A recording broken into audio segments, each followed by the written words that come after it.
Hello, ako si Marlet Mariano. And today, pag-uusapan natin ang information system. This year, 2020, the whole world is facing a big problem, which is the COVID-19 pandemic. Because of this, we cannot go outside and therefore we cannot shop to our favorite malls to prevent the spread of the virus. So, luckily, marami tayong pwedeng pagpilian na online stores sa internet para mabili natin yung mga bagay na gusto natin. And dito na rin pumapasok ang information system. So, ano nga ba ang information system? Information system refers to a collection of multiple pieces of equipment involved in the collection, processing, storage, and dissemination of information. Tinutulungan tayo ng information system para tayo ay makapag-create, control, store, find and access sa kung ano mang information ang kailangan natin. Information system versus information technology.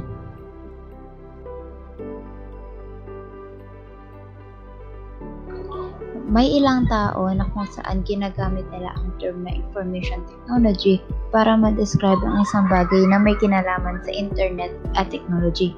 Kaya naman nami-misinterpret nila na magkaparehas ang information system at information technology.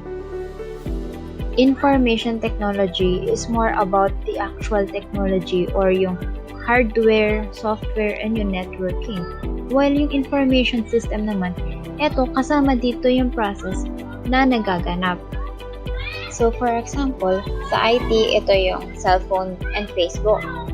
Tapos kapag sa IS naman, ito yung cellphone, yung tao na gumagamit, yung Facebook, and yung process na nagaganap, which is yung pag-a-add as a friend, pagla-like and share ng mga photos. The next one is Business Information System. Ang Business Information System, ito yung ginagamit ng mga businesses na information system para ma-carry out yung mga transactions using yung mga IT infrastructures. There are 5 types of Business Information System: e-commerce, transaction processing system, enterprise resource planning, management information system, decision support systems. So, sa first type ng business information is ang e-commerce. Ang e-commerce ay isang form of business na kung saan ang transaction ay nagaganap online. Isa sa pinaka-popular na example nito ay ang online shopping, gaya ng Lazada and Shopee. So, online shopping is defined as buying and selling of goods via the internet on any device. So, imbes na pupunta ka sa actual store, gagamitin mo lang yung cellphone mo, magda-download ka ng Shopee and Lazada app, ayun, pwede ka na bumili ng mga bagay na gusto mo. However, e-commerce can also entail other types of activities such as online auctions, payment gateways gaya sa 7-Eleven ang kiosk, online ticketing, pwede ka na magpa-reserve ng plane tickets dahil sa Cebu Pacific, and internet banking na kung saan pwede mong ma-access ang iyong bank accounts. Transaction Processing System. Transaction processing systems consist of computer hardware and software hosting a transaction-oriented application that performs the routine transactions necessary to conduct a business. So, ang examples ng TPS ay ang manage sales order entry, airline reservation, payroll, employee records, manufacturing, and shipping.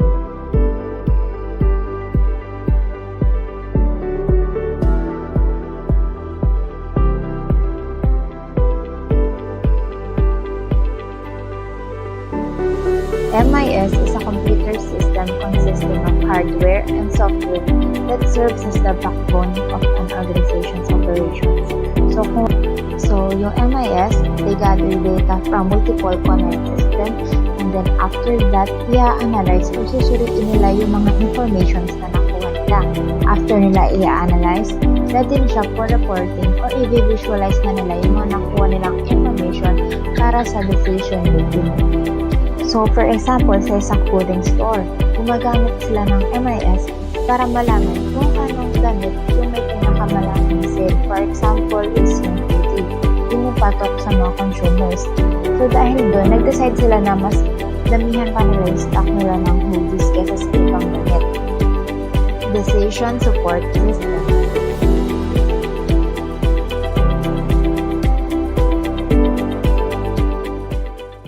A decision support system is a computerized program used to support determinations, judgments, and courses of action in an organization or a business. A DSS analyzes massive amounts of data, compiling comprehensive information that can be used to solve problems in decision making. So, yung decision support system is nagagather sila ng mga data or informations para magamit nila yun sa decision making. Dahil yung decision making na yun is gagamitin siya para sa pag-solve ng mga problems ng organizations. The next topic is 3 different e-commerce business models. So, dahil alam naman natin na ang e-commerce ay isang form of business na kung saan ang transactions ay nagaganap online, meron siyang 3 business models. Ang una ay business to business, pangalawa, business to consumer, pangatlo, ang consumer to consumer. The first model is the business to business. It is when a business sells to other business. This is a typical of stationery or social office equipment in bulk businesses. Normally, B2B companies provide a discounted rate per unit if customers buy in bulk, which it is great motivation for offices to avail it. So, business to business is a situation where one business makes a commercial transaction with another. So, for example na lang, is si Company A, siya yung nagsusupply ng mga raw materials kay Company B para makagawa ng isang product. The second model of e-commerce is business to consumer. It is most commonly thought of business model where merchants sell to consumers who buy a small amount of products. A familiar example of business-to-consumer model would be supermarkets where consumers buy their shopping weekly but they wouldn't normally bulk buy anything. So, yung business-to-consumer, ito yung kung saan yung consumer is direkta siyang bibili sa mga tindahan or stores. So, for example, yung kapag magpapagas sila or bibili ng damit, sapatos, or yung kahit isang shampoo lang, ito yung mga small amount lang yung mga binibili nila, di gaya sa business-to-business. The third model is consumer to consumer. It is a relatively new business model where consumers who previously bought something seek to resell this item to another consumer. Through marketplaces like eBay and OLX, this can be easy and quite lucrative for selling items that you no longer have a use for. So, ang consumer to consumer ay isang business model na kung saan ang magka-transaction ay parehas na consumer. For example, si A ay may biniling sapatos pero hindi niya ito kasya kaya napag-isipan ng i-resell ito kay B. Pwede rin naman ang transaction na isang service. For example, nagpa-manicure si A kay B. Types of transaction processing system. The first step is batch processing. It is when clusters of transactions are refined simultaneously using a computer system. This method, although designed to be efficient for breaking down bulk series of programs, it has a drawback as there is a delay in the transaction result. Batch processing is the process of transactions in a group or batch. No user interaction is required once batch processing is underway. Kaya naman, it takes time para makuha ang result sa batch processing dahil hinihintay muna ang iba pang mga transactions para ma-process ito.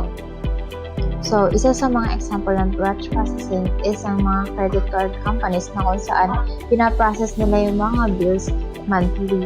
And also, pwede rin dito yung mga pagpanapasahod yung mga empleyado and yung mga electricity bill. The second type is real-time processing. It carries out the transactions exclusively.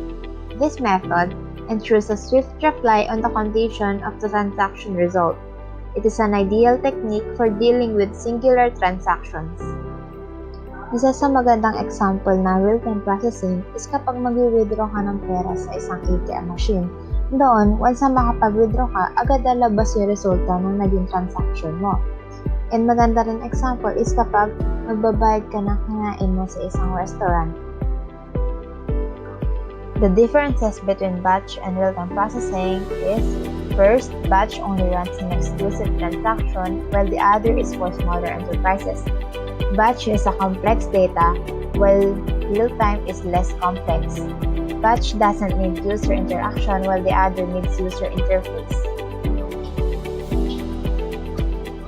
Components of TPS.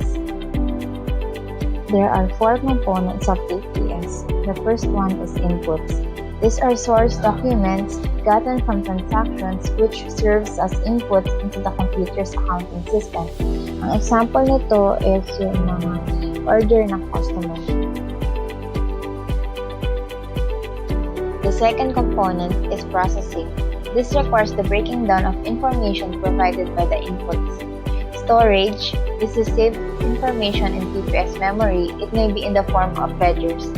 The last one is output. It is any generated record may serve as the output or the receipt. Thanks for watching.